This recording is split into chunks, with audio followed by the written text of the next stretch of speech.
today. If you see some checkpoint hosts, then please ring the doorbell so that the guy can open the canal gate and let them through. Because they're dying to fuck.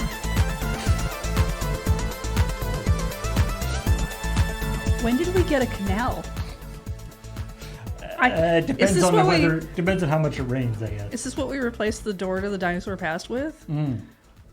I thought we were gonna discuss what we were spending that on. Wait, Surge has a canal emote? That's disturbing. Does he know what that could be used as? I don't know. Microphone back on. It is. Okay, great. Thank you. Oh, come on. You know you self-sanitized. Hey, everybody. Welcome to ChillPoint, the show where we talk about the week's video game news, as well as about the episode of Checkpoint that just went up, and anything else that we choose to talk about. I've been playing Veilguard, and I've been having so much fun. Ooh. Dagron Age Veilguard. Yeah. Nice. Good game. I have fun. I don't care what anyone else says. How does it compare to the other games in the Dragon Age series? Oh, I don't play those. There we go. I don't care about those. I'm playing this one. Dragon Age game. I'm is having Veilguard. fun. My characters are cute and talking about things. Is this one of those situations where you have to, there's very right and wrong choices about who to romance? Oh, I mean, probably. I haven't been... Every Every time the romance option comes up, I'm just like, yeah, no. I'm like, no, sarcasm option. I do like the sarcasm option. It's fun. So far you've been not really. any hanky panky. I just want to hang out with them, and be friends. I don't want to kiss any of them. It's Paragon option and secret Paragon option. That was. I remember. If I okay. I can't remember his name because I really don't care who he is. Is Davrin? Can I just get rid of him and keep his griffin? If I date him, can I take the griffin in the divorce? Like, that's all. He can go away. He's boring as far as I'm concerned. I've barely talked to him, so it's really unfair that I'm making that assessment.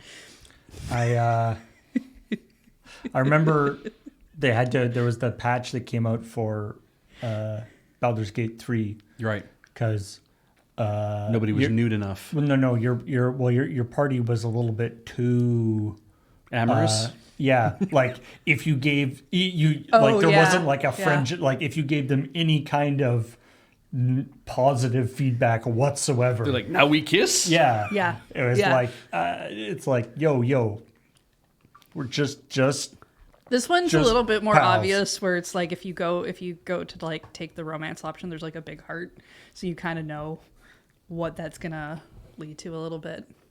But like I've been hanging out with Balara and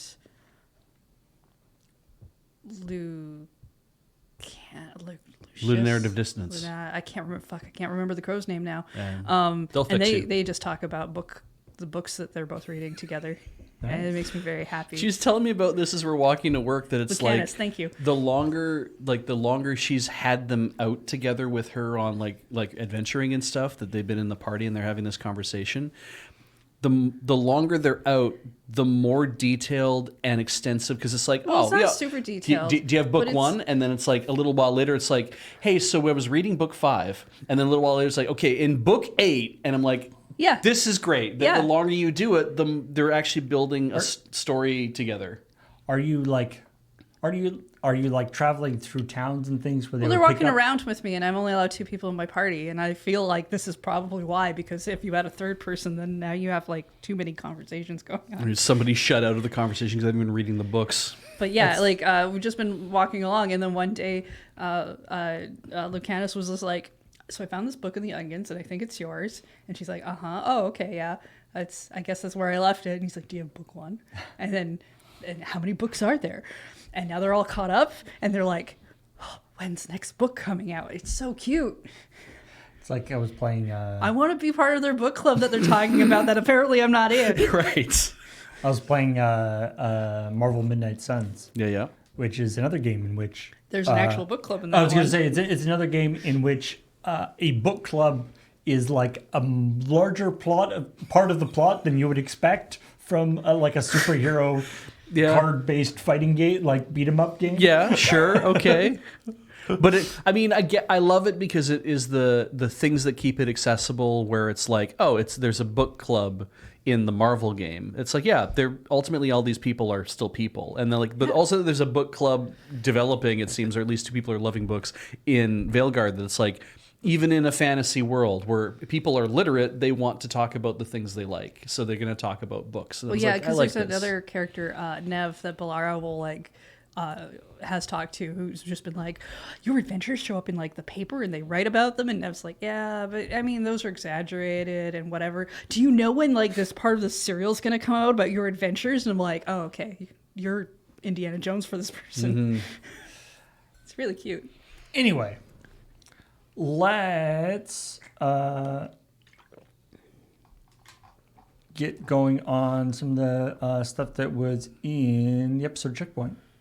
Starting with the arachnophobia mode, right, in Monster Hunter Wilds. Now, so there's a couple things that I wanted to make, sort of, a couple of the comments I've seen on this. Thank you for not showing any spiders, by the way. Yes, Beach specified that in the story, and I agreed with him that it's obviously you should do that. So there's a couple of interesting factors. So one. Several people put in comments saying that for them anyway. Now, obviously, this is a very personal. It affects people differently, but for them anyway, the sort of monsters were far enough away from a real spider that they didn't actually trigger the sort of feelings. Apparently for some people, if large, like giant spiders versus an actual size spider makes a difference. Right. For some people, there is like a leg amount thing where it feels different enough for them.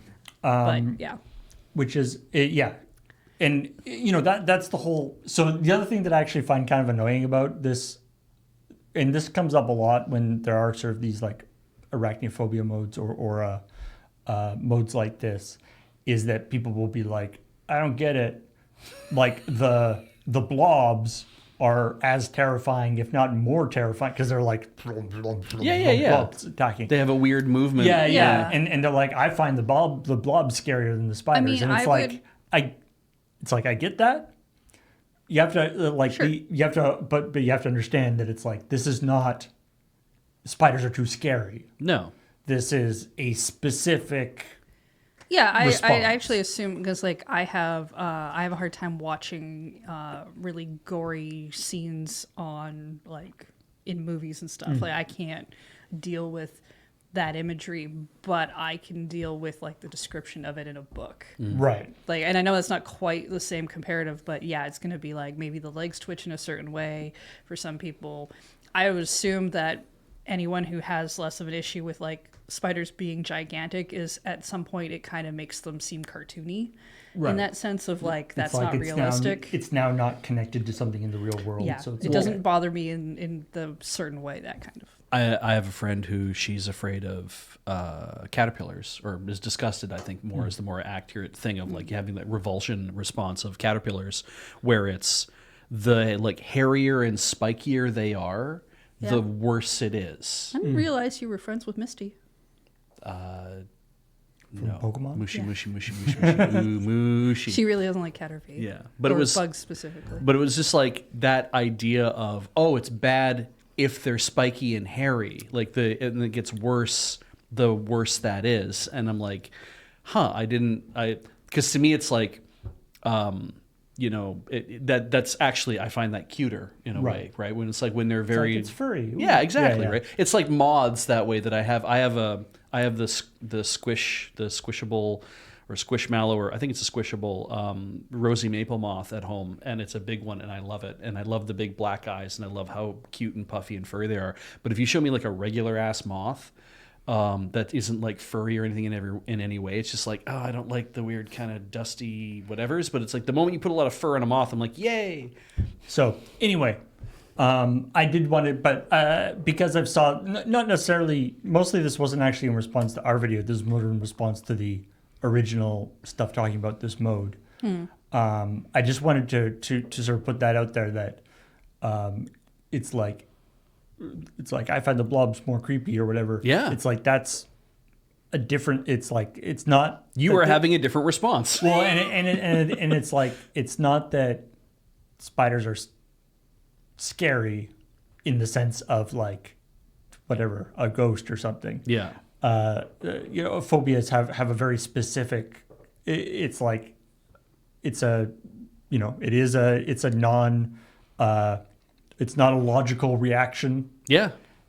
And that's it's just something that happens, and what sort of triggers that can be different for different people. But yeah. So anyway, that's just something to sort of keep in mind. It's like it's not like that. There are lots of things that are sort of scary that you can have pictures of. Whatever zombies or Might be things we all kind of agree on, or werewolves or big monsters or whatever and stuff, and that doesn't bother people at all, or that doesn't scare them any more than anybody else would. Sure. But then spiders have a specific thing. Do you think that when they add an arachnophobia mode to a Marvel game, that it also accidentally takes out Spider-Man? And it takes out Spider-Man, yeah. Or maybe just it just replaces like the logo on his shirt. Does it replace all the spiders with Spider-Man? And then he gets really annoyed because he's just like, why are you doing that? Spider-Man doesn't like move like a spider, so it probably wouldn't be actually that bad. But that's what I mean. Like, you replace the spiders with Spider-Man, and maybe Spider-Man himself wouldn't really know because he's not terribly fourth wall breaky, but that other dude is Deadpool, and I feel like that's a thing he would do as a prank. Right. So he'd walk around like a spider. I'm convinced that this must have happened somewhere. He'd replace Spider-Man with Ryan Reynolds. I'm okay with that. Just Ryan Reynolds. Could we invite Ryan Reynolds to the studio? He seems like a nice guy. Oh, yeah. He's probably chill to hang out with. And Seth Rogen is even right? more chill to hang out with, but for different reasons. He's Canadian, right? Yes. So we're allowed to have him here? Yeah. It's Canada only stuff now, right? Ryan Reynolds, Ryan Gosling, Seth Rogen. I mean, like, we're set for, like, Seth Rogen doesn't have to come here. I don't care about him. I like Seth enough. I'd like to meet that dude. He seems fine. He seems like a big goofball. Yeah. I mean, Ryan Reynolds also seems like a big goofball too, but anyway. Yeah. Anyway. So it'll be interesting, and people rightly pointed out that a lot of the problem with the modes where they sort of obscure the creature, especially if we're talking like the big monsters, is that the movements of the monster and the like hitbox of the monster and how it reacts to different attacks and how it lines up for an attack and all that stuff is very important for the actual fighting of the monster. And the guy who made this mod that replaces the two spider monsters, tried to put in stuff to indicate things. In the description of the mod, though, he says like it's not amazing, right? Yeah, like it's not the best. Yeah, but it's because you're not it's a whipped together kind of thing. Yeah. I mean, he literally was like before the game came out, but anyway. I'd love it if the visual tell was just it starts blinking. It's like you're about to get attacked. Beep, beep, beep, beep. I mean, there's lots of games that do basically that. Yeah. Where it's like, he's about to run at you. Flash. Attack. Anyway. I mean, I gotta say, a lot of fantasy stories are a little obsessed with a giant spider as a thing. Maybe we could find other things It's true. that aren't spiders. It's true. I mean, even people who don't have any kind of particular arachnophobia thing, spiders are like fairly deeply ingrained. Yeah. Like, I blame Lord of the Rings. I mean, because it's the first thing I could think of that has a giant spider that's probably old enough to have that kind of influence. But I mean, there's probably other stuff.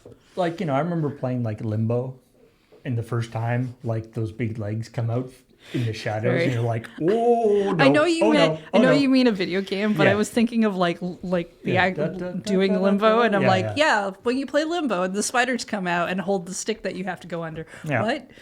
That's normal game that everyone plays. Anyway, let's move on to the story about Activision creating these sort of fake ads for fake games. Oh Jesus! Oh, Yeah, yeah. And that are all AI generated.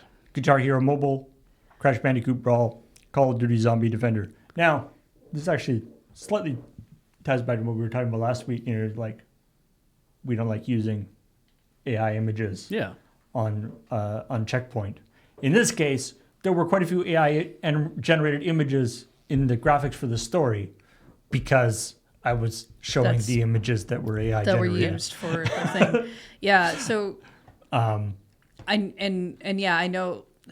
The thing is, they're trying to use this as a fill out a survey and see, like, tell us if this is a game that you would be interested in, and they're trying to do it in a flashy way, but they're probably trying to avoid the actual pitch process where you would have people spend time doing the artwork to bring these things So up. yeah, it's like, yeah, to show off something to gain information. Like I feel like I can understand the logic behind doing it, even if I don't like it. What I found fascinating is in the process of getting graphics for this. I mean, one, and I showed it in the shoulder graphic for this. For like in particular, I mean, I saw it for the Call of Duty one. I don't know, because this has kind of been this campaign has been shut down, so that's a little hard to start to find stuff on it now. Yeah. But I found for the Call of Duty one where it's like not only that's like, you know, Call of Duty Zombie Warfare, or Zombie Defender. Yeah. They made like it's like a page, like a looks like a screenshot from an app store, Right. with a screenshot of the game with 4.7 stars and like 100 reviews. Yeah. And like, so it's like not just a fake picture, but it's like a whole fake, actually go download this right now.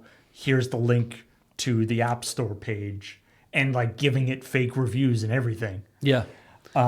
Which the to me dirtiest is like, shit. It's like, that's like the next level up from just having to like, and then, the other thing that I found... It's also saying a lot about yourself that you're like, well, we would release this game and it would get this rating. I'm like, go fuck yourself. Well, Like, we would release this game and then You we think would highly. and then we would use more AI bots to drive up the thing. Yeah, like I mean, you're not going to do that ad and make a fake rating thing and then be like, but don't worry, it's going to 3.5 stars. Yeah, Yeah.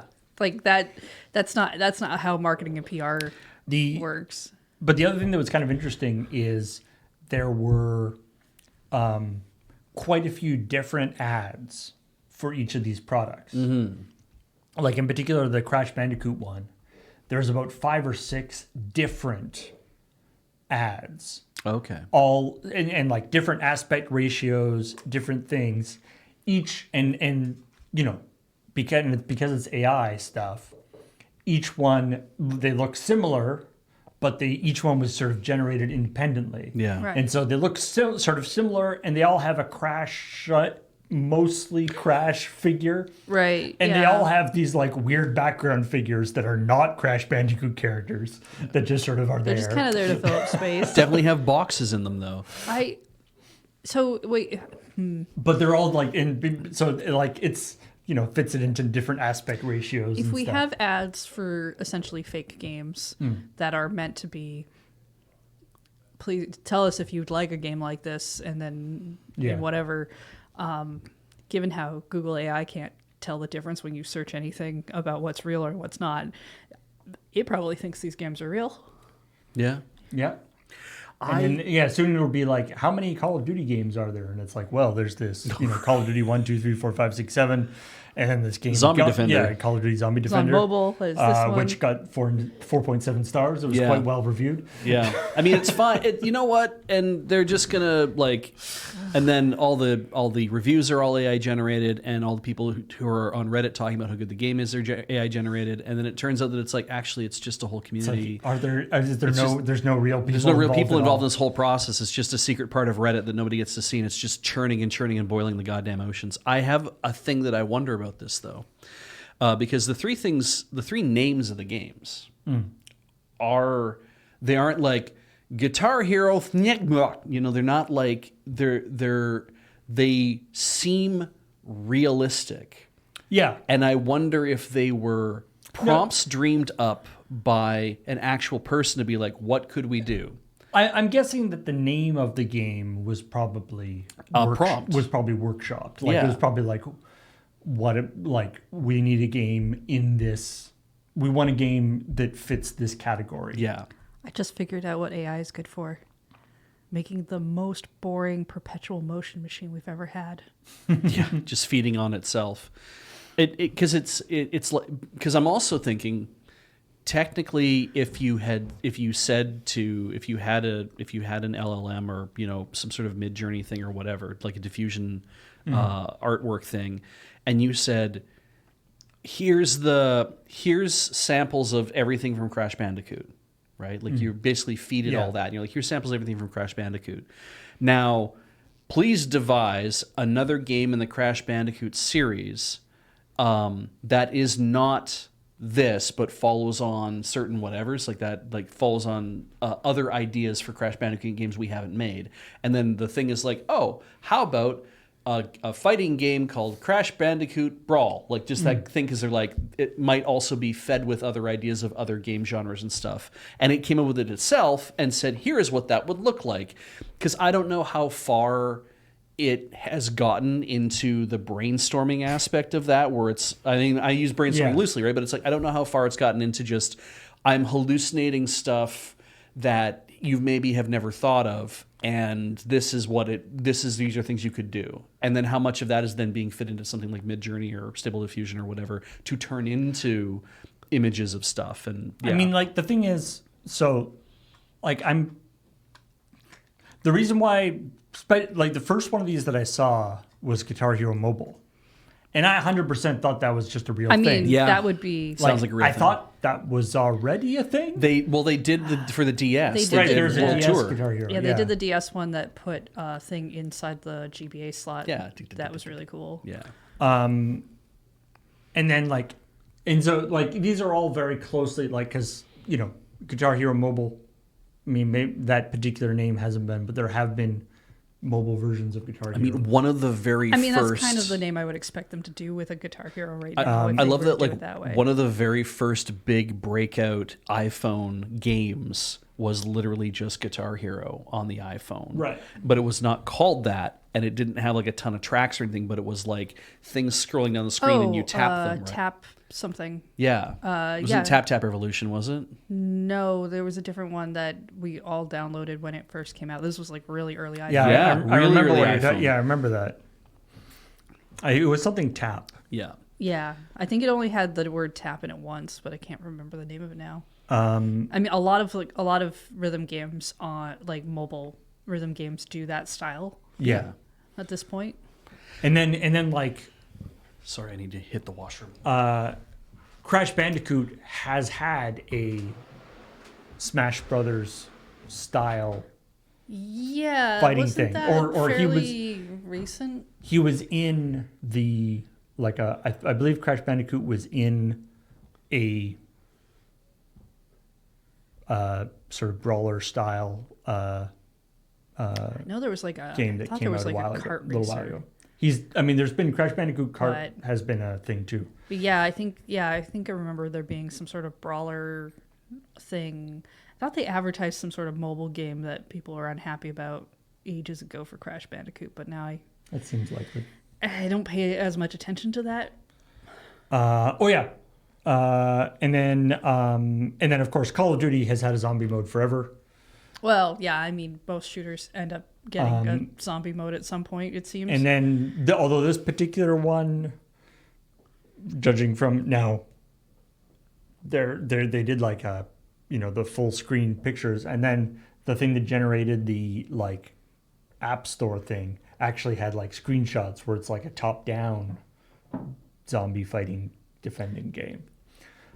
Who knows whether that was what was supposed to be or what. a lot of those. Yeah. Or at least a lot of those that I get ads for.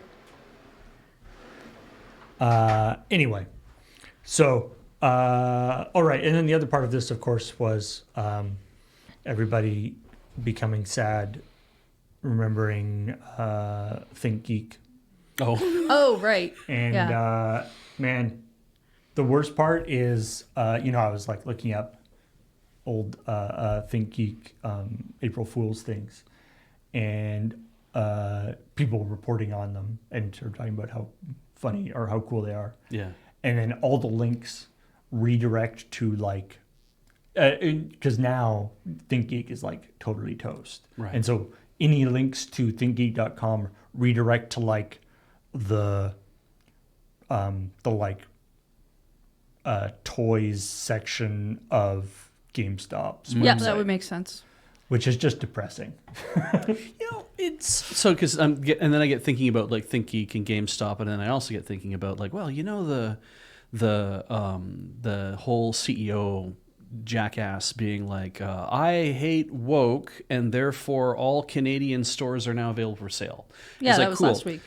Go F yourself, but also fine. I'm more than happy about if that's how you want to see this go down.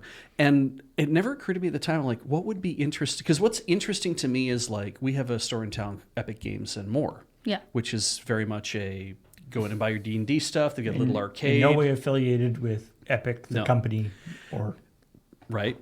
Unreal Engine. But also, and they sell like a lot of like used games and a lot of like all that kind of thing. Yeah. And they're kind of the place to go if you want to find stuff that is a little harder to get than They're just one of the places you can go in town, yes. yeah. So and there's a few other places in town, but it got me thinking about like Video Games Plus, right? Who are I think based out of Quebec, and they have a big online presence.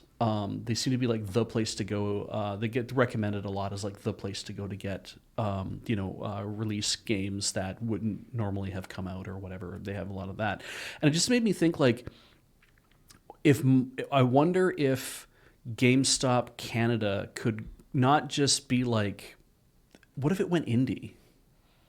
Like, what if all the individual stores, if they were like, okay, here's what we're gonna do is we're gonna each buy our location and the stuff, but we're going to network together into a coalition of indies that all run their own stores, but that we're going to actually interact and talk with each other. Sounds very difficult to set up. Incredibly difficult to do, but Isn't that just a franchise? it's kind of franchising then, I right? mean, And, like, essentially. it would be an interesting idea to be like, you can carry whatever you think is appropriate to carry in your store out of like relative stock and stuff, but we're going to let people It's like the fast food chain stuff, Yeah. but video games. work together like a co-op almost, to be like, we own our own stores, we charge what we're going to do, but we recognize the fact that the industry has basically raced itself to the bottom. So what if we find a way to like I don't think you'll shore each find other anyone up? who wants to buy that will do that. Yeah, that's the problem, right? It's just like you'd have to basically say, I want to buy my store out and turn it into my own private thing and then go from there. And it's like at that point you might as well just be like, F it. I'm just gonna not I'll wait until GameStop dries up, I'll buy all their stock, and then I'll open my own store called Beach Stop, and I'll just have that in Mayfair Mall and it'll be fine. So Beach Stop. There will be a comma. I don't know. I'm suddenly more interested in this idea. Anyway, let's go on to Pokemon Cheetos, Yeah. or a Pokemon Cheeto. The happier Cheeto story. A weird Right. Cheeto story. So, do you want to talk about did you read the comment? Apparently, yet again, Okay. Punked? apparently Fooled? yet again, I messed up. The Cheeto extruder picture is an AI image. In the Cheeto extruder picture is an AI image. Yeah, they're getting more believable. That's too bad. I don't know what a giant pile of Cheetos looks You're like. right. Yeah. I would have a hard time figuring out too. So the point of the story is, at some point, a machine shit out what looked like Charizard, but as a flaming hot Cheeto. I'm assuming flaming Yes. hot because it's so dark orange. Yeah. Okay. And it's the crunchy ones, like our cheesies. Yeah. Yeah. Which, I mean, clearly it's like a bunch of Cheetos that didn't separate properly. Yeah.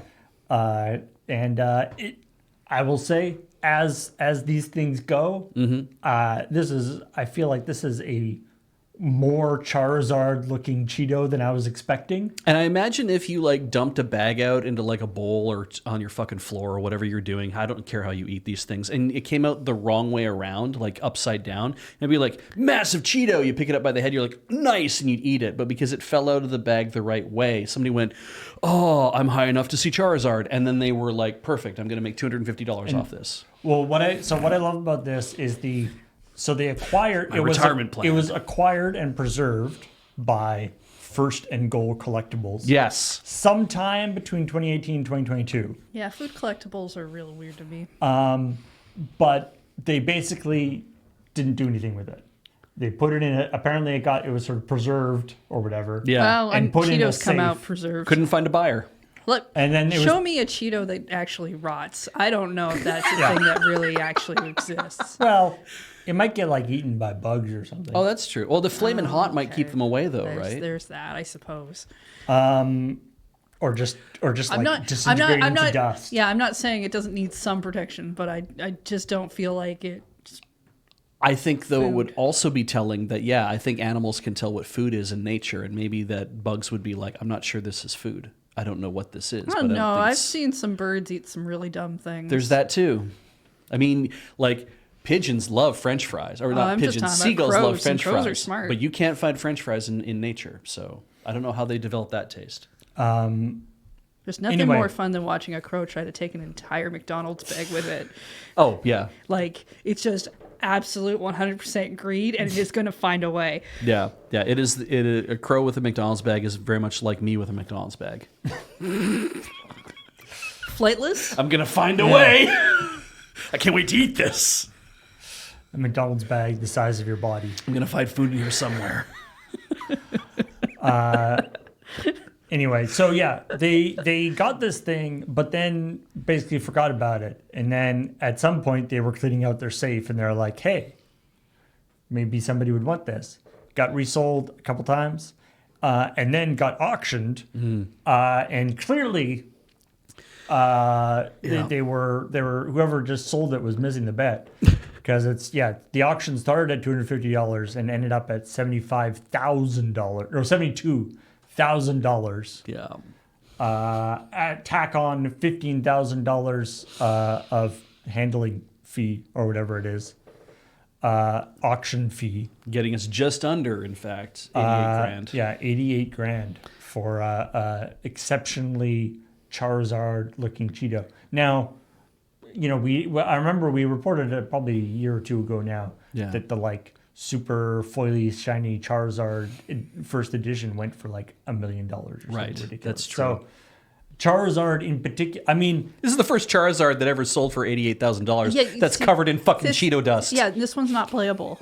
yeah. It doesn't Although have any text. There's something about it being a flaming hot Cheeto Charizard that kind of has a nice. Very important. It is the kind of thing that I can see getting printed on an actual Pokemon card now. I'm also kind of... Just because, like, if it's, the thing makes enough. Like, some of the Pokemon cards have, like, pictures of what are essentially look like stuffies or, like... Right. Like, claymation style, I guess, Pokemon. And they do fun things or drawings and stuff. So I wouldn't be surprised if, like... And It's an alternate alternate Charizard evolution. He's a fire/food type. I'm 98% certain that the Japanese are already making edible Pokemon as as snack food, right? Yeah, there's a snack you can there's get that lots you of, different Pokemon. You can eat snacks. Pokemon ass as a donut. It's there's like you pull out this candy and it's like a gel, and part of what you're supposed to do is pull it out really slowly to see if you can get the whole thing to come out without breaking. It's part of the game, Okay. and then you eat it. Yeah, there's definitely a lot of Pokemon food things. I'm going to get me a Pikachu donut. So Ponut. I feel like Ponut. it would actually be an excellent troll if the Cheetos company just produced like bag full of Charizard.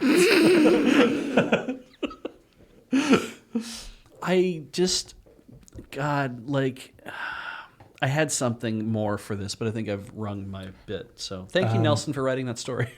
Yeah. Oh right, yes. I was also I was amused. I amused myself by creating the quickly doing the Chibi and You did Snarl those! and the Pikachis. I thought maybe you found them online or something because it was some sort of weird, like, other people. That's You weirdly did them. specific. Good for you. Yeah. Just taking those images and applying like a Cheeto texture to them. Oh, That's great. Oh, speaking of the images that you did make, Paul, I really liked your Capcom ass pick. Oh yes. Capcom half-assing. Yeah, Yeah. That was funny. I enjoyed that. I've saved that. Yeah, I feel like there's actually a lot to run out of that so one. I could yeah. put other things in the half-ass. Oh, good, because I think probably Konami is Yeah. probably worth putting in there. There's probably a couple others. I mean, Ubisoft just fits in there nicely. Oh, no, that one's easy. It already looks- You can have the whole donkey. You just put the Yeah. Ubisoft logo underneath it. Ubisoft already looks like a big donkey poop. Yeah. Anyway. And then there's also this story about the. So, this is yet again one of these things that is a very important world story, and we happen to have this very tiny window into it because, as well as everything It else, affects that it affects everything under you. Yeah. it also annoying. affects video games. This whole sort of tariff situation, which I will not endeavor to explain or whatever. I think everyone has heard of it by now. Nobody knows what it Yeah. is happening. You can find someone else who can explain it to you.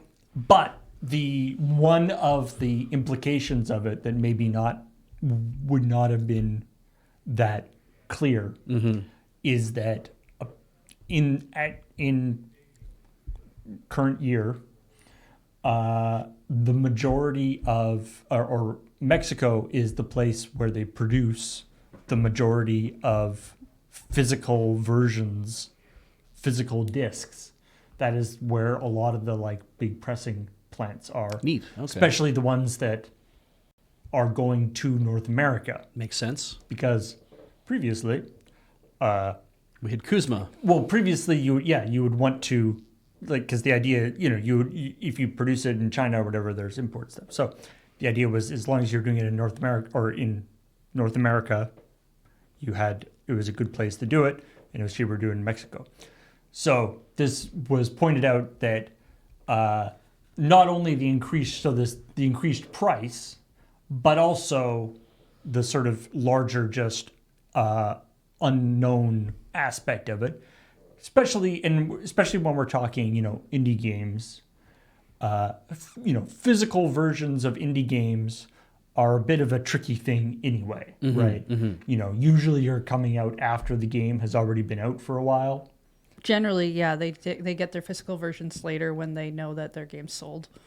And so, your, these companies, Limited Run Games, or these different companies that are specialized in doing the physical versions of games, it's a tricky business, because you're already making a premium product, and so so they're saying that the increase, so price has to go up, which makes it less attractive, and also this sort of unknown aspect of whether the price will go up, what the price will have to be, how are they going to do it, and these are the kind of things that you have to plan quite a bit. Yeah, in this advance. was an analyst that got quoted as saying this is where stuff comes from, so it would be really appealing to use this as a way to maybe go digital only for a lot of things. Yeah. And we've seen that happening over the video game industry over a long period of time, right? That the fact that they would love to go digital only and not have the physical costs that they have to shoulder. They don't want to give us a cheaper version through that digital code at the same time, which is a little annoying. However, we're also in this phase of stuff where we've been through a number of people who've had their digital libraries kind of disappear, or things just get taken down because you bought a license. And I mean, technically you're kind of buying a license on a disc as well, but you have kind of a hard copy. Ideally. So I don't know that I would say that physical would just go away overnight. They would push for it, certainly, but I just don't. The thing that I'm... but you know, there's the definite physical, there's the definite digital, there's that gray area, that marginal one, and maybe more things are being pushed into the not good, or not going to go physical if they were kind of questioning it. Well, and I mean, to me, what would be funny is, because we talked about how Nintendo a while ago already moved some of their production, not all of it, but some of their production out of China into Vietnam, and to avoid the first run of tariffs from the first administration. And that idea of, you know, everything you produce in Mexico or China or any place that's, or in Canada or whatever, it's like, I mean, we can at least keep trading with each other. So to me, I'm kind of like, I know it's a bad scene for the protectionist United States of America attitude right now. And that sucks for people who are caught up in that. And at the same time, like, I live in Canada and I would still like to be able to get these games, but we are a market of not quite 40 million people versus we're the size of California versus being the 10 times that. Yeah. So does it make fiscal sense to do that? I don't know. Well, but it could also mean that in the situation like with Play Asia, where we would buy a lot of like games that are meant for Hong Kong that are like multi-language, we could see that happening. That's what I mean. I could absolutely see them saying there's a bunch of games we're not producing physically in the States because the stuff has to go to the States. Yeah.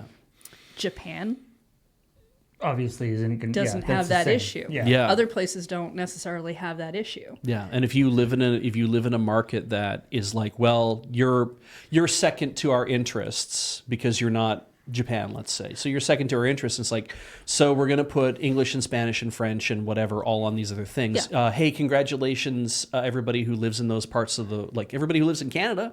And everybody who lives in Mexico, you get to have Spain Spanish and you get to have UK English, and we're gonna build. You're gonna buy that shit from Play Asia, or you're gonna buy that from wherever, because we're not gonna make a specific Canadian version for you, and we're gonna print the covers are going to be printed in multiple languages, or they're going to be differently styled, or something else. I think it'll have a huge effect. Yeah. Because it just will, but America's not the center of the world, and he really needs to stop acting like it is. And somebody in the comments was like, why doesn't this just mean that they will be moving that they'll do the production in America rather than thing? Which and we talk about like video games that are being sold in Japan will usually be produced in Japan. Games that are being sold in Europe will usually, you definitely want to produce games near where you're doing it. Yeah. But the fact is, DVD or disc or production, and just printing different languages and manuals is a lot different than industrial level disc production. Yes. Mm-hmm. And it's just there aren't that many, and I would guess that the numbers of factories that are set up to do industrial level disc production is going down these days. I mean, consoles are basically the only thing keeping disc production going, really. I mean, for the time being, there has been a resurgent interest in physical media among a lot of people, given how streaming services are starting to piss people off. Yeah, again. But we're also seeing more niche physical media, like cassette tapes, has been a thing where it's like, that is of interest to people again. I'm like, I can't fathom why, but it's not for me, so it's not meant to be. I wouldn't say don't do it. I would say it's not totally not for you, because part of it is a nostalgia thing and part of it is a throwback thing. So it depends on the age group that you're in. Yeah.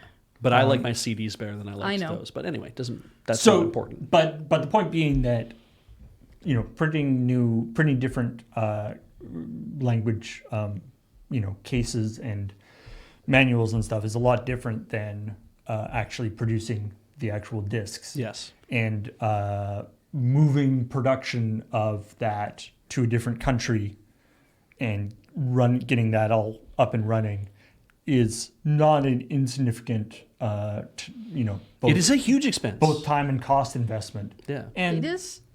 Frankly, if the situation is so variable as it is now, maybe that's, it's not necessarily very attractive to do a huge effort, put a whole ton of money forward to start up a new production facility Yeah. when you have no idea what's going to happen in the next When couple of days. so much And it's- flip-flopping yeah. keeps happening. And Yeah. it's also hard too if you were like, I don't know where Limited Run Games is located, or what's the other one? They're definitely in the States. Yeah, but I don't know where their factories are located. Oh, that I don't Let's know. pretend that but, better, right? Fangamer also does make physical media for a few select games. Yeah, and so and because it's a few select, they probably don't do like that. That isn't their bread and butter. So they're probably definitely not. They're, But they've they're got on the a back of couple. a production platform. But They're I mean, easier to get the special editions from. there's a whole bunch of other companies. Strictly Physical Games, I think, is the other one. That's like I don't know if they're still a I going have no concern. idea. But anyway, all the companies that do the limited run games type of notion, it is. They probably don't own their own factory in the first place. They're coming on the tail end of doing production for other people who are doing physical work in the first place. And yeah, even if they did own their own like low run factories to be like, we're going to make this stuff. We have a manufacturing facility in X place. For them to say, well, we're going to up and move all that shit into another whatever. I'm sure that what you do is you just say, we're going to refocus how we're going to make this stuff and where we're going to sell it and how we're going to sell it. But like you also say, but we don't know what the story is from one day to the next. It's chaotic. It might not ever be a thing that's going to be a problem. But also it takes time and money to move stuff. Yeah. Which is not, that's like that whole thing of like, oh, well, just move Yes. to a person, right? It's like, well, it takes time and money and resources to do that. And if you don't have that, that's not necessarily a solution. Yeah. And also some of us who get physical stuff, like for the artifact nature of it, that's one thing, but also for the necessity of it. Heather and I both have our own Switch, which means that I'm not playing on hers and she's not playing on mine. So if we buy a digital game, it is only on that one Switch. And if I want to play that game too, I have to buy my own digital copy of it. Or I have to ask to borrow her Switch and put a secondary account on there and add that. And that's complicated. So you're like, physical games work great for our situation. Yeah. We are not the majority of people who consume games. So I can totally understand why.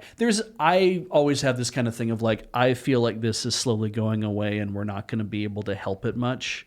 But all we can do is keep voting with our dollars by saying I will continue to buy a physical game because it makes better sense for my house, even though it means I'm buying only one copy instead of two. I mean, I don't buy digital games as much for, say, Sony, even though I could. Yeah. Because I don't know why. It's the disc for some reason is just not that interesting. Oh, okay. I like the idea of physical versions, but I find that my desire for instant gratification often outweigh. Like I'll be like, "Ooh, that's a cool game," but I won't play it now. Yeah. I don't want to wait for it to be shipped to me.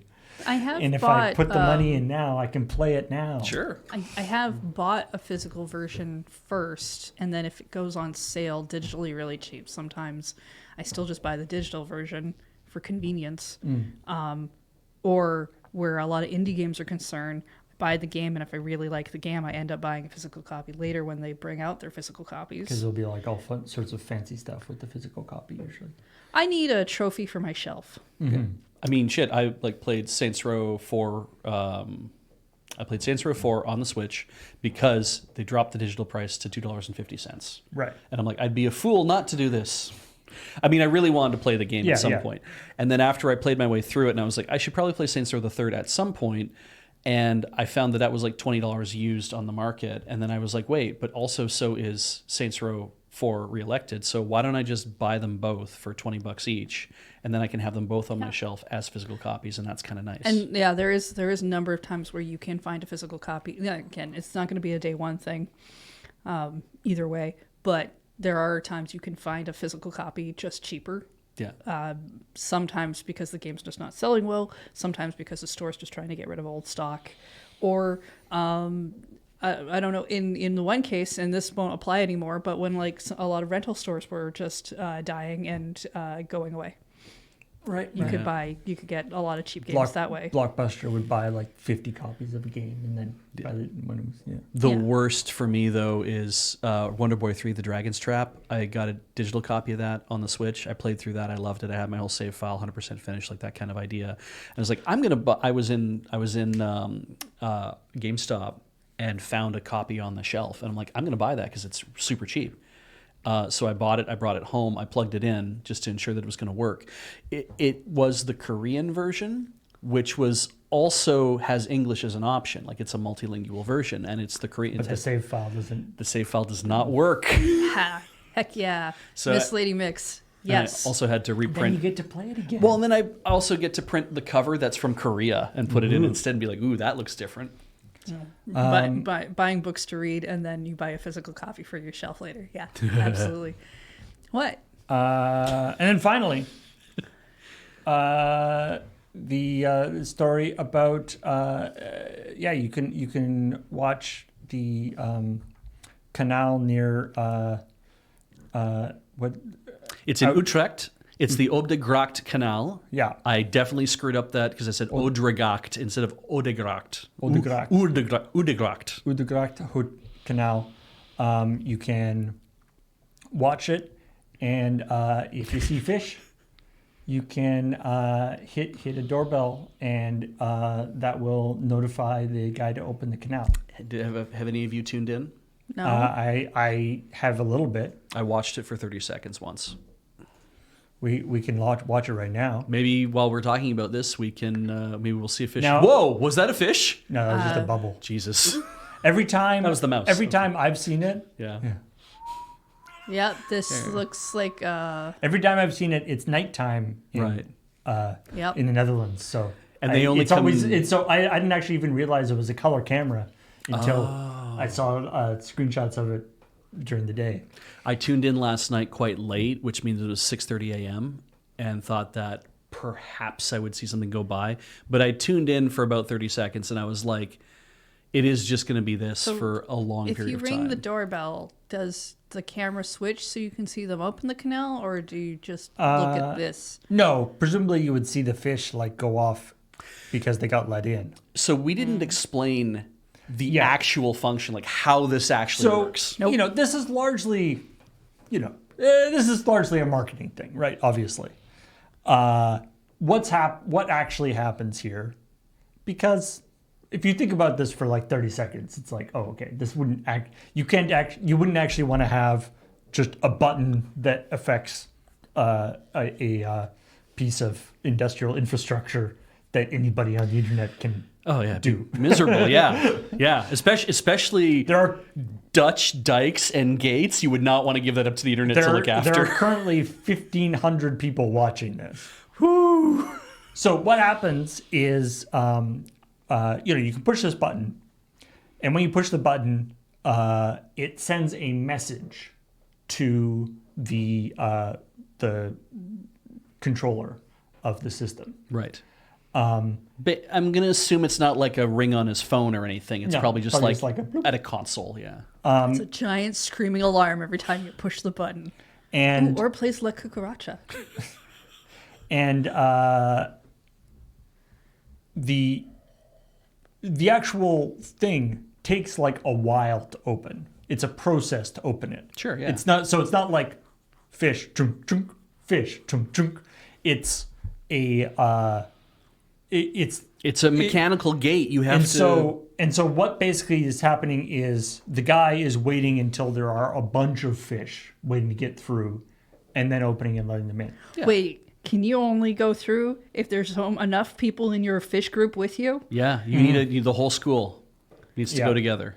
It's a But field what trip. if I want to go on my own? No, you got to wait for your friends to I show don't up want to hang out with friends. and hope that you don't get eaten. So I would assume. Your friends This might is eat you. terrible. No. So I would assume what's happening is there's a certain low level amount of noise in the system. Sure. Of just people Bloop. messing around. Yeah. And then, but if they see that there is a large spike and then the person managing the thing can look themselves, Yes. at various, either look directly or there's various cameras or whatever, see that there is actually, it's more like, hey, you should check this out, as opposed to open the door. Yeah. And you know, and it's based on this, and I think it's also this idea that if people start abusing it, you know, if whatever 4chan gets wind of it and is like, ha ha ha, You just click, turn it off. let's make it happen, then they can just ignore it. Yeah. Right. I don't So want to it's hear like- everything buzz. What, 4 a.m. or something where they are? It's Yeah, midnight. 4 a.m. Yeah. No, I think that's midnight. What? Oh, it's Oh, right. okay. So yeah, the zeros in the front. Yeah. Yeah. Right. It is midnight. 4. It is midnight and 4 minutes 12:04. after. ISO standard, baby. The The world looks really dark at night. Well, it's underwater. presumably Are you this is- telling me if the camera wasn't underwater, the world would be less dark? It would probably At because night? there'd be streetlights and stuff. I don't know. Well, Do this they is- have streetlights? They don't seem to have a canal that just lets fish through. They have water-powered streetlights This is a because they have so many Do canals. people have to turn on the lights by being hit with a doorbell? if you see a person walking home, hit the thing, you know, turn on the light Yeah, for them. push them in the canal, and that'll cause the lights to come on.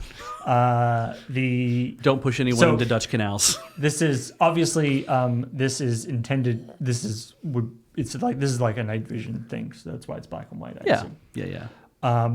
Now, I will say, I feel like they are really missing a bet here by not having a chat. Yes. Like, Are they? I'm just thinking. Well, I'm just thinking about like Community. things with like. It's just going to be a bunch of people asking where Silk Song is. But it'd be like I'm thinking about like, you know, the things where it's like Twitch, like the thing where they had like goldfish in a tank playing Street Fighter, Yeah. and people were like super excited about, like, you know, every time a little bubble goes by, people would be like, "Was that a fish?" Oh, no. Like people would be all excited. I mean, they would say it in Dutch because let's be honest. I think most people watching this are Dutch. You think so? I have a feeling that there's a white thing that just happened. Don't know what that's all about, but I think Now It's gone. I think It by was and a large, ghost. because they're saying like people from all over the world have come in and watched this thing because it's something fun and interesting to do, right? But I think it's more of a point of national pride and more of a point of community involvement, where it's like the people who are really the people at Visterbel, the project. They've expanded it this year to cover 5 different canals. Some of them have weirs, so the fish can actually swim themselves through. They just have to figure out the maze. See, again, they have this technology. I don't understand why they're not using it. Yeah, and then, because some of these canals are right in the middle of, like, I looked up where where the Utrecht is, and it cuts, like, their city hall is, like, right on the very edge of the canal. And the canals that go through, there's dozens of canals that go through the city where in Utrecht, there's just canals everywhere, right? Like that's the thing about the Netherlands is that even the major cities are just replete with it. We watched Ted Lasso. We watched Hannah Waddingham fall in a canal and get rescued by that very hot dude. That was So keep watching this. and Who don't- knows what would happen? Who knows what'll happen? But that it's like, I think that's what this is more, is that especially in the outlying communities, is that there's probably people who are like, I want to tune in and watch this because this is my local and I want to see what's going on here. That's what I think. I don't know. watch anything local. But anyway, when I posted this article in the I posted this story in our sort of stories doc, and my sort of take on this was, I was like, okay, so this isn't really like a video game thing, Right. but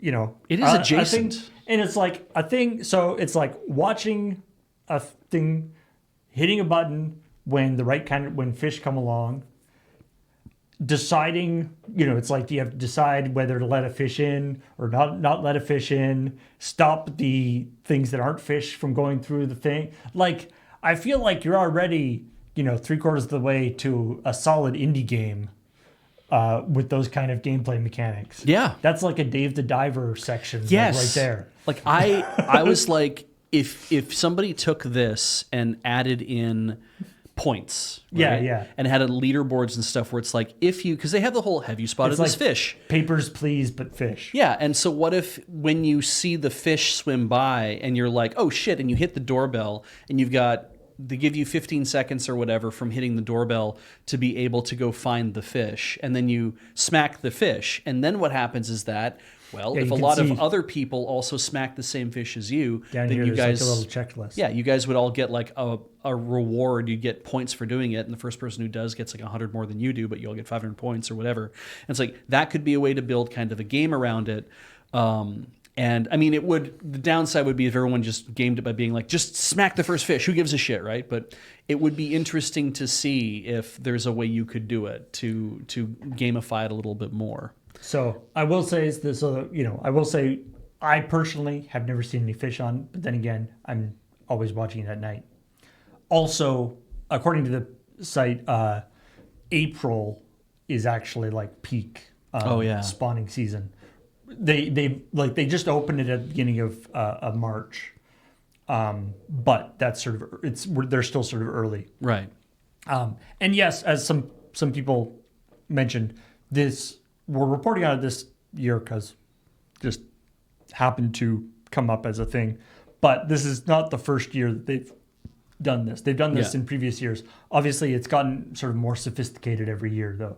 Yeah. They've added more places and more fancy interaction stuff. What I like about this too is it's basically them also being like, look, if we don't find a way to get the fish out of the canals as soon as possible, there's just gonna be a giant fish orgy in the canals, and it's gonna smell terrible. So we have to get them to get inland. I don't think it works that way. I don't think it does. If they don't end up where they're supposed to be, they don't spawn. Yeah, they don't get to go. Yeah. Yeah. It's a tough life for spawning fish. They get to like somewhere familiar and they smell the water and they're like, oh yeah, this is more correct. This is romantic. And speaking of going back to where you came from, PictoChat. Yes. Somebody has made a iOS iMessage app. So this is Apple has done this thing. You can make in apps. the more recent things, they have basically plugins for iMessage. Yeah. And this is a app called PicoChat, which allows you to PictoChat with people. Yeah. From your iPhone. It is free and open source. The open source thing probably doesn't matter much if you're just using it, but it is free to get. And yeah, you can, by using it, you can write in messages with your finger. It's not quite the same feel as... That's because you don't have the DS stylus. Yeah, you can get like a little stylus for your phone, I guess. It's true, yeah. Although I think when you write with your finger, it shows a picture of a stylus writing. Oh, great. That's cute. Yeah, just kind of like, hey, guess what? You feeling nostalgic? You're never going to be young again. Yeah, I don't know why we need to constantly remind people of that stuff on ChillPoint. Because we're constantly realizing it ourselves. Like I already have those problems. I don't need to remind of it. We want everybody to be in the same boat as us. Yeah. Is that what's going on? We just really want to terrorize everybody else? Yeah. With our own personal problems? We've already had some comments from people being like, man, I don't think I can watch ChillPoint anymore because obviously the video game news is just feeling too much of a bummer. More and more depressing. And I'm kind of like, yeah. And I didn't even think about the fact that it's like, and also we called all you guys out for feeling nostalgic and therefore depressed about us all getting older. That person was actually depressed about the news. Exactly. And it's like, and then we put this thing on like, you're getting older, you're going to die someday. Memento mori. That was actually in the... God, you and Ian both are so depressing to be around sometimes. In the we have a thread where we're talking about news stories and stuff. The story about the tariffs and things. Nelson sort of partially wrote sort of a first draft of that he wasn't really that happy with. Right. And he was like, it was that he wrote like on Wednesday night, and he was like, it's tired. I have a headache. I don't think it's that funny right now. Yeah. He's being very upfront. I'll see you. I'll look at it again in the morning. And then in the morning he rise and grind. We looked at it and I think it turned out to be a great story. But he was like, to be honest, I was just getting really depressed. And I was like, yeah, unfortunately, it's kind of a occupational hazard of being a checkpoint writer these days. Yeah. If you focus too much on certain things. I mean, this is the only show that we do where we actually focus on what's just happened in the week, even if it is in the video game industry. Yeah, and often we're sort of isolate or a little bit separate from the real sort of the real news, but unfortunately it encroaches sometimes. Yeah. Anyway. I like that you say that as if it's like, well, it's the real news that's making us sad, even though for the past year and a half, we definitely covered a bunch of things about layoffs that were really depressing. Yeah. I mean, all on its own. But we have our own. Saying that there was things happening that were even worse than that we didn't have to cover. Yeah. Because we don't deal with outside video game news. I keep trying to make it funny for you guys. What's next? Epic is suing somebody who has they're suing Isaac Strock, okay, who for allegedly stealing and selling hundreds of Fortnite accounts. This is part of their People do that. their renewed anti-cheat stuff. All right, yeah. So the thing about why, and I know this is not this guy stole a bunch of people's accounts. Yeah. Took and people have real money stuff in your people paid real money for stuff. Yep. Selling it, not a great thing. No. And not a good thing. He definitely should be punished. I'm glad they caught him and did this stuff. Mm-hmm.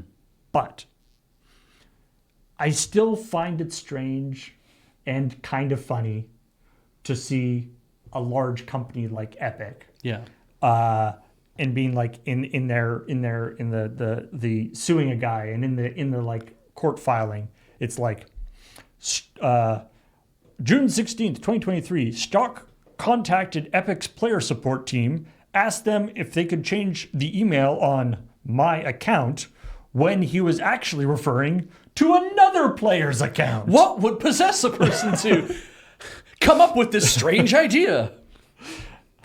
He then tried to deceive Epic player support by providing information that only the true account holder ordinarily has, such as the username associated with the Epic Games account and the platforms that account is linked to. That's all they needed? Apparently. All so right. it was just this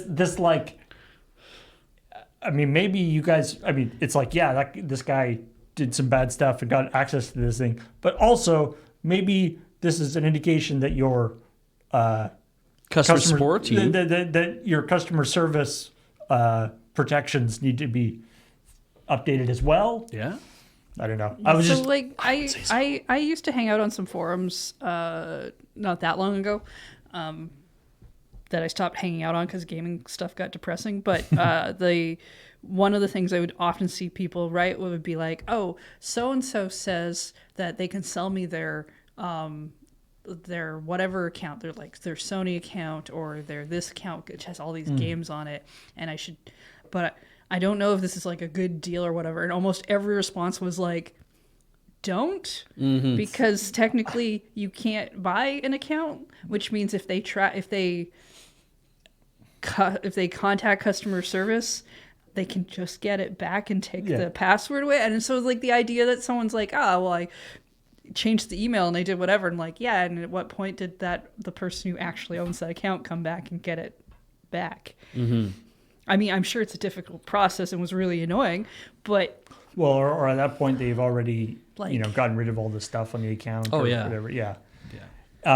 Anyway, I don't know. I was just about I was my sort of take. I just imagined the court documents being like, the individual then said that he was a wallet inspector, and when we gave them our wallets, he just ran away. He didn't even try to inspect them. Yeah. It's just like, come And on. when we yelled after him, he's like, I'm taking them back to my headquarters to inspect them properly. And so we were like, well, that makes perfect sense. But then 3 days later, we heard nothing back. And when we tried to call the number on the card that he gave us, it wasn't him at all. It was somebody else. So if anybody sees Mr. I'm a big dork, Yeah. then you should definitely put him back in touch with us. He still has our wallet. I feel like that's the thing. Like, usually a username is kind of like, I mean, sometimes things have display names versus usernames, that kind of thing. Usually a username is kind of how you add friends to your account or whatever in another system. But do you think maybe you know, we used to make fun of the idea, like when you have a username since you've been 10 years old and you wrote something really awful as your username. I think maybe that's actually a defense now, that you think nobody will actually go and pretend to claim that account is theirs because your account is so objectionable. Your username is just too objectionable, and it would be embarrassing to say out loud to a person on the phone. Yeah. In any case, this person, so obviously they banned the guy, but considering he is in the business of buying and selling accounts, he jumped to another account and did the stuff. So presumably they got him, and so suing him, and he deserves to be punished. It's just when giant multinational corporation is like suing somebody for taking advantage of their potentially lax security. It's hard to feel that bad. Most of the things where you bypass security is actually done in a social way, and it's a lot easier. That's what they're talking about. It's like this was all social engineering type stuff. Yeah. Like, because getting the person's email address or the whatever, and so pretending to be the person on customer support calls and things. Yeah. So hopefully this also means that Epic is taking this under advisement in terms of making their actual customer service procedures better. But anyway. My hopes aren't high. But also I avoid Epic. So you aren't super into the Fortnite? It's not really my jam. I think all I'm gonna do is be a drain. I'm gonna get all their free games and never give them money. Sounds good to me. Just like a lot of other people. I'm sure that business plan's really working out for them. What else we got? If you don't play Epic, have you ever played or heard of a game called Urban Dead? It kind of sounds like a generic name for a zombie shooter. So you got yes, you no, got, I don't really know. You got one part right. The zombie part or the shooter part? The zombie part. So this is a very, very long running. This is a 20-year long running free-to-play browser game. Oh, basically goodness. in the model of like old BBS style games, like sort of text-based games. I never really played those. Where you sort of have a certain amount of energy that you can do in things that you can do each day and this kind of stuff. If you're going to run through a screen with camera, you lift your arms up too high like that, it doesn't look like anything. You got to go full goblin. Yeah, there you go. Much better. Just do it again. Thriller dance across. Yeah, you go. That's much better. Yeah, like a mud. Or a moo. Moo. Legend of the Red Dragon. Yeah. Those kind of things. Anyway. So I don't know if anybody... So like Legend of the Red Dragon? Is it the only dragon that's red? Apparently. Maybe it's the only one that I've ever seen. That was one of those. That was one of the games that was big. These sort of text-based games. It's called Legend of the Red Dragon. Or a muck. Or Lord. You see, muck is the term I'm familiar with. Right. That's a multi-user dungeon construction kit. Yeah, And see, I don't know mud any of was that. just I just know that multi-user like dungeon. nerds like you kept saying it. Yeah. Moo is a mud that is object-oriented. Yeah. Okay. That's the MOO. Yeah. Anyway. So I don't know if anybody watching has had ever had experience with Urban Dead, but anyway, it was a online game, or it is an online game. Unfortunately, it is going to be shutting down on March 14th. Basically, March 14th is when a UK Online Safety Act that was enacted in 2023 Right. will actually come into effect. Right. And the end result of this is it's like platforms will be required to prevent children from accessing harmful or age inappropriate content. Oh, yes. And this is made by like one guy. He's just doing it for fun. Yeah. And he's like, the kinds of fines that they can fine you for this is like, corporate level fines. Yeah. And he's like, and I don't, and this is like a zombie game with people attacking. It's text based, but there's still Words. mature things can happen. Yeah. Hey. That's why people burn books, because words are harmful. And It so is why they do that. Yeah. It's not the word speech, it's the ideas. Right. We don't want people to have ideas. We don't want Forgot people about that. to have different perspectives or ideas or understand that the world can work in different ways. Yes. So he's like, I can't comply with this, and I'm concerned about the possible ramifications of it. So I'm afraid I'm gonna have to shut it down. Yeah. I believe some people are working on making like an offline version, Oh, like a interesting. local version. Okay. And but yeah, it's one of those tricky things where often these, and so I see some people in chat that are saying it's this particular law got totally twisted out of proportion, which is often how that's these things not happen. uncommon. Yes, they do. But then there's also this other thing that we here at Loading Ready to Run have sort of gotten into, have encountered at least peripherally, is that a lot of the times very not quite important and reasonable laws get made to stop the likes of Roblox and Microsoft and Apple and Facebook from doing nefarious things. Yes. Which is something that needs to be done. Yes. But Those people have so much more money than lawyers. the kinds of requirements that they are and the kinds of fines are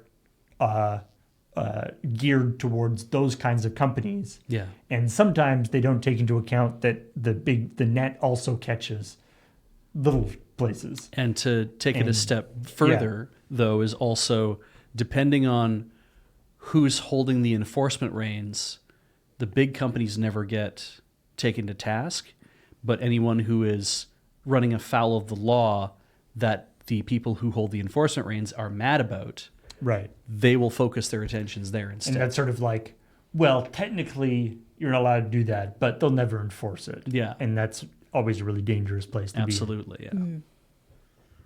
Yeah. Anyway, so it sucks. If you are, it's March 16th or 14th is the closing time. So if you have some nostalgia for this, get in there while you can. Boop, ba-doop, boop, boop. Maybe you record your playthrough. Speaking of nostalgia, Acclaim. Yeah, what? No, they're dead. Yeah, The publisher Acclaim. the publisher Acclaim, which I just want to say right now, I think up until this story, I 100% thought it was supposed to be written with K's. Oh, really? Okay. All Oh right. yeah, I can Because see of the that. logo. Yeah, it's got like a weird K look. Yeah. I can see why you would think that, yes. Anyway, so Acclaim is back sort of in the same way as any of these companies come back, in the sense that anybody who was in any way affiliated with it, of course, is way gone, and that somebody bought the name and is reconstituting it. Yeah, it went bankrupt in 2004, so it's been a while. 2004. We're still in what? We're GameCube, PS3. Yeah. Or yeah. recent Yes, PS2. GameCube era. Yeah, that's right. I graduated from Because I university think at that point. the Wii was 2006. Yeah. So their plan, they're going to be they're going to resurrect and revitalize their beloved portfolio of classic IPs, and they will utilize the expertise of an advisory board comprised of Russell Binder at Stryker Entertainment, Mark Kaplan at Ridge Partners, and Jeff Jarrett, i.e. from WWE, Yeah. That's cute. Okay. Because I think probably there were at Global Force Entertainment. Weren't there a lot of WWF and WWE video games made and published by Acclaim also back in the day? I can't remember, but could, for all I know. 2004 is the time where I had like little money, so I didn't do gaming. I have thoughts. You always do. Yeah. As a side note, just quickly. Yeah. So, I love this about the name Acclaim. Yeah. So, first there was Atari. Okay. Yes. In terms of Okay. games, in terms of companies. Oh, sure was. Yes. Okay. A bunch of people from Atari got mad and left Atari and started Activision. Yes. Okay. The reason why they Because- called it Activision is because they wanted it to appear before Atari in an alphabetical list. Yes. A Right. bunch of people from Activision got mad and left and started Acclaim. ACC, because they wanted it to go before Activision in Like- in an Yeah. alphabetical list. Yeah. In the phone book? Yeah, phone books were really important back in the day. Mm-hmm. Okay, I know, but it's like 2000. Just It's you just put the they, I'm they just showed up wondering in why phone nobody books? went with like Aardvark Incorporated Yeah, yeah. and just because there is shut that thing down. there is an Aardvark Entertainment. I'm pretty Yeah. sure something like that. But yeah, I mean Anyway. Aardman Studios. 7 A's. Oh, there you go. Yeah, Screaming. Ah! Yeah. Yeah, that's yeah. perfect for the year 2025. Just Yeah. 7 A's screaming. Blood-curdling scream. Yeah. I just, Incorporated. I don't think I would have found any of these companies in my local phone book. No, exactly. It's more about being an alphabetical list when you're like listing them out in like news or like in like other places where that would be meaningful as a way of reporting on stuff, right? You'd be like, oh, there's Okay. Acclaim and Activision and Atari, right? Like that. That was more what that's for. But Sorry, right. This article also has some of their great marketing blunders. oh, right. Like when they made Burnout 2, and when Burnout 2 came out, they offered to cover Speeding tickets. speeding tickets, if you were like driving to the like. Because and very they few people are going to. And they also that, offered right? money for somebody to name their kid Oh, Turok Yeah. Yes. I remember stunts like that. to promote Turok Evolution. So Anyway, as I understand this breakdown is that they're like, hey, remember NBA Jam? Remember Burnout? Remember Turok? Like, start remembering. And like that whole nostalgia kind of trip, right? I mean, I do remember NBA Jam. And then on top of that, but it's like NBA Jam and Turok aren't owned by Acclaim anymore. they're not. Yeah. They're and more recent versions of both of those have been produced. yeah, and I'm like, I don't know what IP still belongs to a dead publisher that they're so interested in. We need to resurrect the company in order to do the IP, and it's clear that they are also feeling the same way, that they're like, well, let's wave the flag of the shit we used to make and then say, but we're going to be like helping to promote and publish indie games. And I'm like, I'm all for another publisher to roll around and say, we want to be the ones who show off the next Hollow Knight or Hades or whatever, right? Then, that kind of idea. I'm on board with that. And saying that it has to be Acclaim Entertainment is the one. These things happen now, and all I feel is, well, that's fucking blockchain. Like, that's the first thing I think is the whole reason we're doing this is because someone got an idea in their head and they're like, wouldn't it be great if we could bring this back and use it as a means to scam people into giving us money that they're never going to see again? And they get nothing else out of it. That's always the first thing I think. As far as I can tell, there's no current cryptocurrency /blockchain /NFT /AI Yeah. stuff in this Is particular this supposed article. to be like? Is this being run by the people who used to run it? Like, No.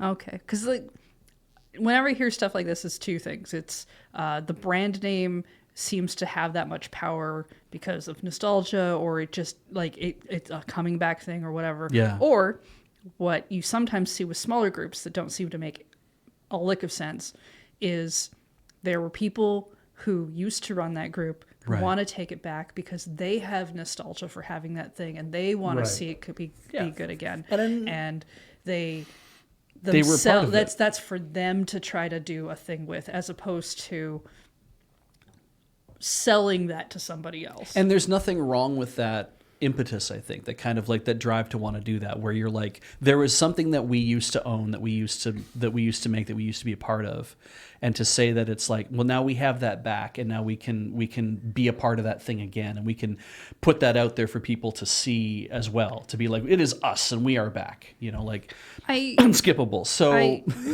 Wait, was why the dig at her own company? that's not a dig. I'm saying I think that's a completely legitimate thing to say, that it's like that was a motivation for us. And I'm like, if this was the same people who ran Acclaim, I'd feel the exact same way. But man, do I not feel like this is the same people who ran Acclaim. No, that's why I was asking. Yeah. This is people trying to I beat a dead understand the horse. motivation of wanting to take something back that you used to, like, that you have a lot of nostalgia for or owned, or you'd like the good times to come back. Yeah. But like places and people, you can't go back. Yeah. And I think there are limits on what you can kind of go looking for people's goodwill on, right? That it's like, Activision has always been a going concern. That was never going to be a thing. Atari has gone through I think ownership hell and back, and it's like, it's still like has probably the most recognition versus Acclaim. but it's like, and I think people overestimate the nostalgia factor in some of this stuff. It's like, oh man, people used to play Atari games all the time, and it's like, there weren't that many game companies back then. Yeah. Or like there were a lot of there were way more consoles back then than anything else, and Atari might have been the thing that was the top of the heap, but at the same time it went away and a terrible thing happened, and everyone just kind of was like, oh yeah, like all shit fell apart, and then we moved on to the next thing. And where was Atari? It died because it couldn't keep the shit running. So you had Nintendo and Sega and everything else, and to have Atari come forward and be like, hey, it's us, remember us? It's like, yeah, you died, you couldn't make it work. Again, you can't It's go back. okay. People and places change. They're not the same. Yeah. So it's I always think about like the like,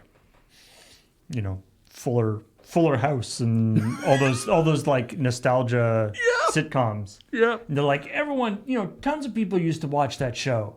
And it's like, yeah, I watched Full House when I was a kid because it was on after school at 3:30 or whatever when I got home from school. Sure. And there was like nothing else. But I don't have a lot of nostalgia for it. It's just we like TV. yeah, I'm not interested in watching Family Matters. And I mean, to be honest, if you've ever been like, man, I remember watching this cartoon. It was about dinosaurs that were basically Power Rangers, and it was really great. And you go and you're watching, you're like, man, my memory is much better than this show ever was. Yeah. Yeah.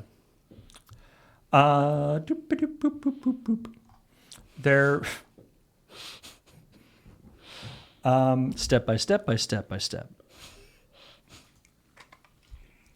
So in other Monster Hunter news, story, thanks to tip from one of our awesome mods.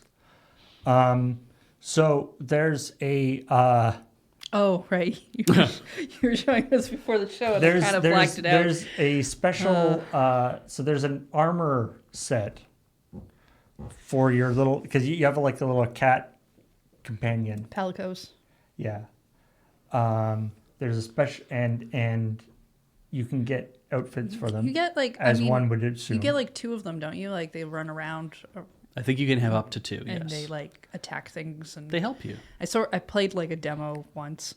It's such a great idea. And so people are very excited about this particular armor. Oh, right, because you can outfit them in armor and weapons and stuff. Yeah. So I want to stress, I have not played this game, but from what I understand, this is really in the game. A little octopus armor for your kitty. Oh, wiping his head. I just don't. Oh, you're on the ground. Yeah, it's funny you? too. It's like You're just floating. This whole sense is like it's supposed to look like that. That's how that cat's supposed to move. Cactopus. Octopussy. I like. It's clearly, if this was a real cat, it's like it's clearly got its paw, like little paws in there. But how are the other ones moving?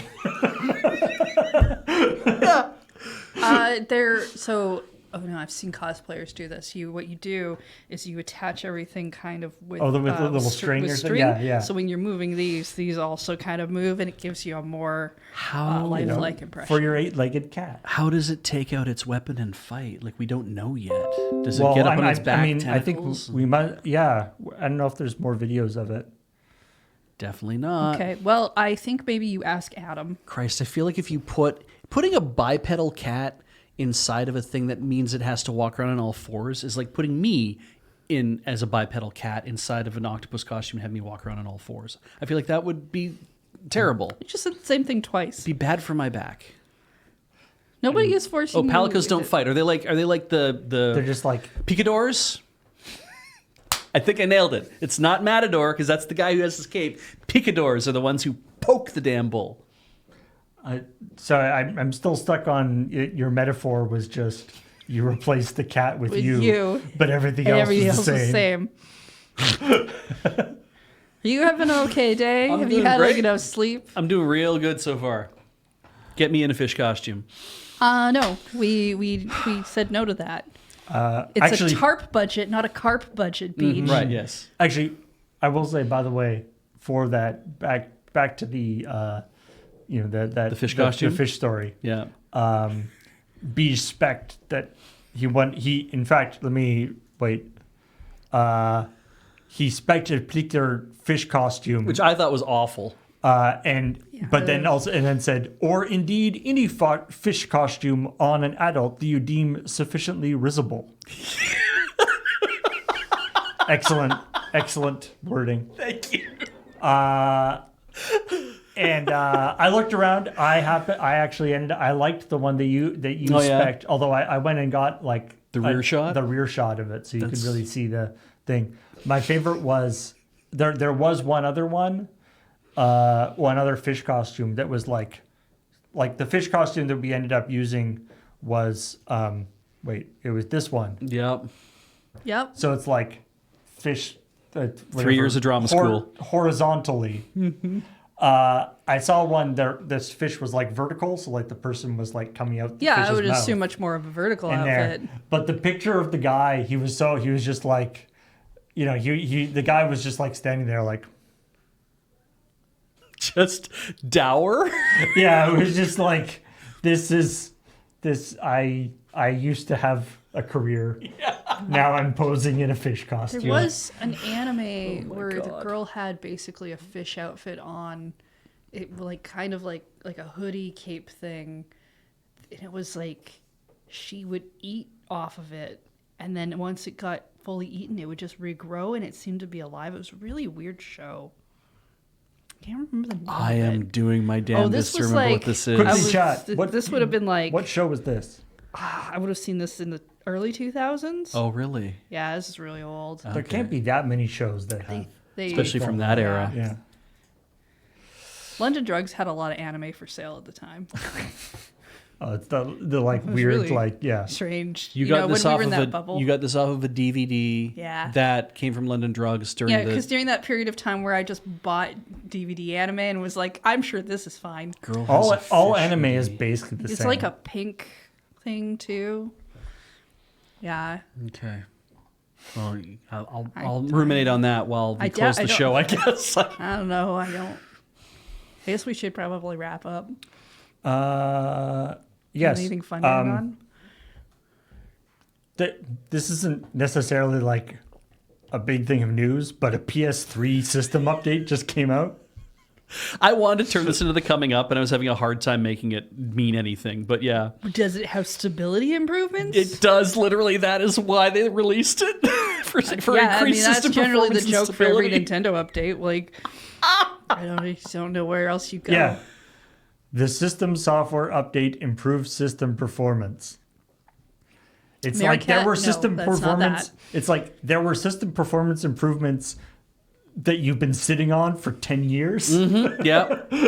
What on earth? Like what? So what are they? I mean, really, What are they lying to us about? What was this actually for? Who knows? Because they've had all this time, and I'm like, is it just to update like daylight savings time timing? Probably not. It's something else. 4.9. Yes, 4.91. Isn't I has it. It's 4.92. magical play. It's that. Ooh, Alrighty. nice. I personally thought it was disturbing. So it means you got to find your 3 power cables for your 3 PS3s. Yeah, I wonder when 4.91 was released. Oh yeah. But yeah, maybe this is a PSN thing or something like that. Anyway, Probably, yeah. I think they made it so that you could still. Wasn't it? Was pretty recent. Something about new Blu-ray encryption keys? That's interesting. That is a wild idea. That also proves that what a dumbass thing to have to you constantly update your Blu-ray players in order to play new Blu-rays all the time. What a terrible way to implement a format. Yeah. they just always update your PS3 system to the latest version of the system software. If for some reason you're still using your PS3, there must be people. Although I think my PS3 is still plugged in. Like just in a corner on its It's own, just in the corner. I don't think I've ever actually. I haven't used it in a really long time. It's been in vampire mode for a decade. Yeah, should probably unplug it. I mean, it's off, but yeah. It uses a certain amount. Yeah, I think that is all of the important or interesting news that I wanted to talk about. There was a thing about, we were talking about physical versus digital games. And I believe there was a story that I didn't go into too many details about because it's one of those things that could go on for a long time. But apparently the PlayStation is in trouble with the EU consumer board that their digital games, they're like, your digital games are too expensive. They're like, as or not or more expensive than your physical games. What up with that? It's a good question. And also you have a monopoly on your store. It's basic. It's like, yes, yeah. Okay. We're going to see more of that, yeah. Yeah, and it's going to be the EU that does it. And they'll go down the list. Yeah. Anyway. Them first, then probably Microsoft next, then Nintendo last. They already got in on Apple, I think, and on Google Play. So, I mean, obviously, it's going to... Yeah, where's how come Epic didn't really talk to Sony that much on their whole thing? Yeah. Or maybe they did. I don't know. I mean, if anything, the EU doing the things that they're doing, they clearly have a list in mind of who's making the most money. Go after them first and come down the list piece by piece. So Epic is not as big of a store.